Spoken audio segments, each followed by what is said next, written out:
ನಮಸ್ಕಾರ ಎಲ್ಲರಿಗೂ welcome back to Anik food wood. ನಾನಿವತ್ತು ತುಂಬಾನೇ ಸಾಫ್ಟ್ ಆದ ಚಪಾತಿಯನ್ನ ಪೂರಿ ತರ ಉಬ್ಬುವ ಹಾಗೆ ಯಾವ ರೀತಿ ಸುಲಭವಾಗಿ ಮಾಡುವುದು ಅಂತ ತೋರಿಸಿಕೊಡ್ತಾ ಇದ್ದೀನಿ. ಯಾವುದೇ ರೀತಿಯ ಹಾಲು ಅಥವಾ ಮೊಸರು ಅಥವಾ ಎಣ್ಣೆನ ಯಾವುದೇ ರೀತಿಯಲ್ಲಿ ಬಳಸಿಲ್ಲ. ಆದ್ರೂ ಕೂಡ ತುಂಬಾನೇ ಸಾಫ್ಟ್ ಆಗಿ ಮತ್ತೆ ಪೂರಿ ತರ ಉಬ್ಬುವ ಹಾಗೆ ಚಪಾತಿ ಬಂದಿದೆ. ಇದನ್ನ ಯಾವ ರೀತಿ ಇದಕ್ಕೆ ಪಾಕೆಟ್ ಚಪಾತಿ ಅಂತಲೂ ಕರಿಬಹುದು. ಯಾವ ರೀತಿಯಾಗಿ ಪಾಕೆಟ್ ತರ ಬಂದಿದೆ ಅಂತ ನೋಡಿ ಗೊತ್ತಾಗುತ್ತೆ. ಈ ರೀತಿ ಬಿಡಿಸಿದ್ರೆ ಪಾಕೆಟ್ ತರ ಆಗುತ್ತೆ. 1 2 3 ರೀತಿಯ ಪಾಕೆಟ್ ತರ ಚಪಾತಿ ಬಂದಿದೆ. 3 ಪದರ ಆಗುವಷ್ಟು ಪಾಕೆಟ್ ತರ ಚಪಾತಿ ಬಂದಿದೆ.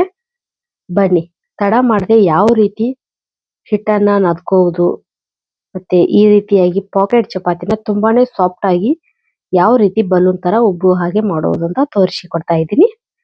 ಮೊದಲಿಗೆ ನಾನಿಲ್ಲಿ ಒಂದು ಮಿಕ್ಸಿಂಗ್ ಬೌಲ್ಗೆ 2 ಕಪ್ ಆಗುವಷ್ಟು ಗೋಧಿ ಹಿಟ್ಟನ್ನ ಸೇರಿಸ್ಕೊಳ್ತಾ ಇದ್ದೀನಿ.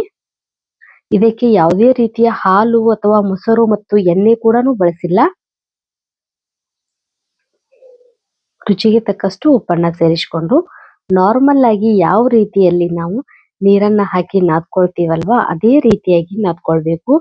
ಇವಾಗ ಕೆಲವೊಬ್ರು ಚಪಾತಿ ಸಾಫ್ಟ್ ಆಗಿ ಬರೋದಿಕ್ಕೆ ಹಾಲು ಅಥವಾ ಮೊಸರು ಮತ್ತೆ ಎಣ್ಣೆ ತುಪ್ಪ ಎಲ್ಲಾನು ಬಳಸ್ತಾರೆ. ಆದ್ರೆ ನಾನಿಲ್ಲಿ ಯಾವುದೇ ರೀತಿಯ ಯಾವುದನ್ನು ಕೂಡ ಬಳಸೇ ಇಲ್ಲ.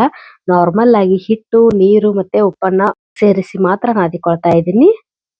ಆದ್ರೂ ಕೂಡ ಚಪಾತಿ ಪಾಕೆಟ್ ತರ ಮತ್ತೆ ಪೂರಿ ತರ ಉಬ್ಬಿ ಬಂದಿದೆ. ಮತ್ತೆ ಎಷ್ಟು ಹೊತ್ತು ಇಟ್ಟರೂ ಕೂಡ ಗಟ್ಟಿ ಆಗೋದಿಲ್ಲ. ಚಪಾತಿ ಅಷ್ಟು ಸಾಫ್ಟ್ ಆಗಿ ಬರುತ್ತವೆ.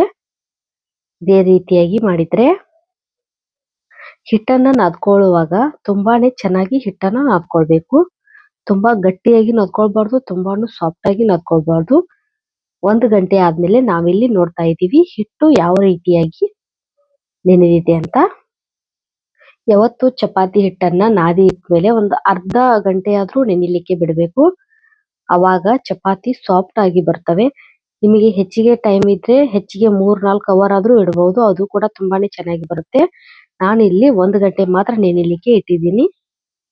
ಈ ರೀತಿಯಾಗಿ ಒಂದು ಉಳ್ಳೆನ ತಗೊಂಡು ಈ ರೀತಿಯಾಗಿ ರೌಂಡ್ ಆಗಿ ಉಂಡೆನ ಮಾಡ್ಕೊಳ್ಬೇಕು. ನಂತರ ಈ ರೀತಿಯಾಗಿ ಚಪಾತಿ ಸೀಟ್ ಇರುತ್ತೆ ಅದರ ಮೇಲೆ ಹಿಟ್ಟನ್ನ ಹಾಕಿ ಸ್ವಲ್ಪ ಸ್ವಲ್ಪ ಹಿಟ್ಟನ್ನ ಹಾಕಿ ಲಾಟಿಸ್ಕೊಳ್ಬೇಕು. ಎಣ್ಣೆ ಕೂಡ ಹಚ್ಕೊಳ್ಬಹುದು ಅಥವಾ ಹಿಟ್ಟನ್ನು ಕೂಡ ಹಚ್ಕೊಳ್ಬಹುದು. ನಾನಿಲ್ಲಿ ಹಿಟ್ಟನ್ನ ಹಚ್ಕೊಂಡು ಈ ರೀತಿಯಾಗಿ ಲಾಟಿಸ್ಕೊಳ್ತಾ ಇದ್ದೀನಿ. ನಂತರ ಇದಕ್ಕೆ ಈ ಸೈಜ್ ಅಲ್ಲಿ ಮಾಡ್ಕೊಂಡಾದ್ಮೇಲೆ ನಂತರ ಇದಕ್ಕೆ ತುಂಬಾನು ಎಣ್ಣೆನ ಗ್ರೀಸ್ ಮಾಡ್ಕೊಳ್ಬೇಕು.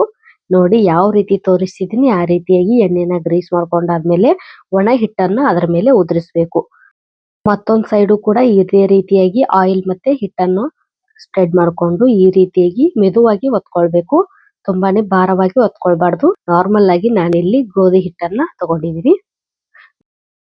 ನಾನು ತೋರಿಸಿದ ರೀತಿಯಲ್ಲಿ ಗಟ್ಟಿಯಾಗಿ ಭಾರನ ಹಾಕಲ್ದೆ ಸಾಫ್ಟ್ ಆಗಿ ಲಟ್ಟಿಸ್ಕೊಳ್ಬೇಕು.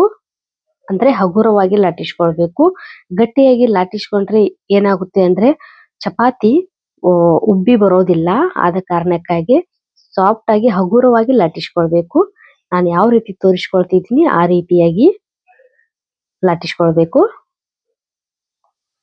ನಿಮಗೆ ಟ್ರಯಾಂಗಲ್ ಶೇಪ್ ನಲ್ಲಿ ಬೇಕಾದ್ರೂ ಆ ರೀತಿಯಲ್ಲೂ ಲಟ್ಟಿಸ್ಕೊಳ್ಬಹುದು. ಇದಕ್ಕೆ 3 ಪದರ ಚಪಾತಿ ಕೂಡ ಅಂತಾರೂ ಕರೀತಾರೆ. ಈ ರೀತಿಯಾಗಿ ಹಗುರವಾಗಿ ಲಟ್ಟಿಸ್ಕೊಳ್ಬೇಕು.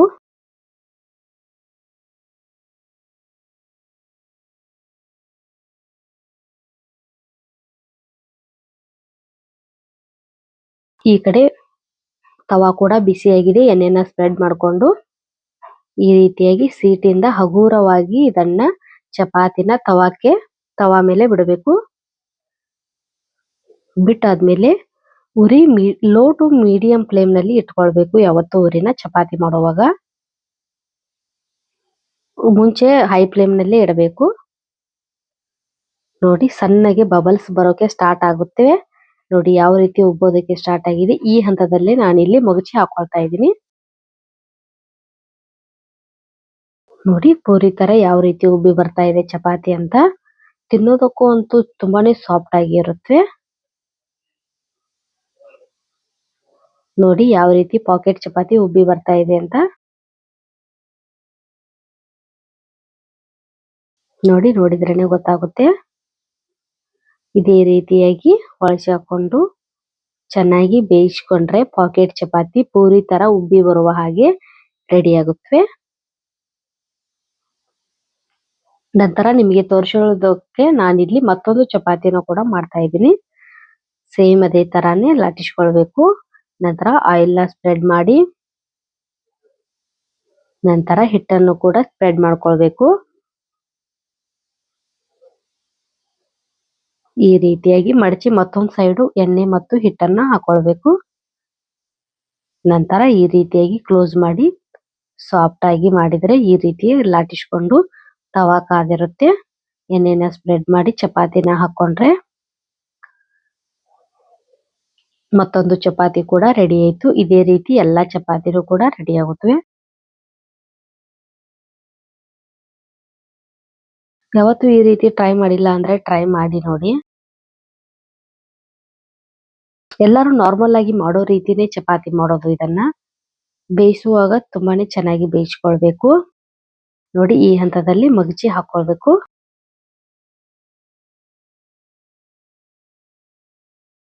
ನೋಡಿ ಯಾವ ರೀತಿ ಪೂರಿ ತರ ಉಬ್ಬಿ ಬರ್ತಾ ಇದೆ ಚಪಾತಿ ಅಂತ ನೋಡ್ತಿರ್ಬೋದು. ನೋಡಿದ್ರೇನೆ ಗೊತ್ತಾಗುತ್ತೆ. ಚಪಾತಿ ಮಾಡೋದು ಭಾರಿ ಕಷ್ಟ ಅನ್ನೋರು ಮತ್ತೆ ಬಿಗಿನರ್ಸ್ಗೂ ಕೂಡ ಈ ವಿಡಿಯೋ ಹೆಲ್ಪ್ ಆಗುತ್ತೆ ಅನ್ಕೊಳ್ತೀನಿ. ಈ ವಿಡಿಯೋ ಇಷ್ಟವಾದ್ರೆ ಪ್ಲೀಸ್ ಸಬ್ಸ್ಕ್ರೈಬ್ ಮಾಡ್ಕೊಳ್ಳಿ, ಶೇರ್ ಮಾಡಿ, ಲೈಕ್, ಕಮೆಂಟ್ ಮಾಡಿ. ಇನ್ನಷ್ಟು ವಿಡಿಯೋಗಾಗಿ ಪ್ರೋತ್ಸಾಹಿಸಿ. Thank you.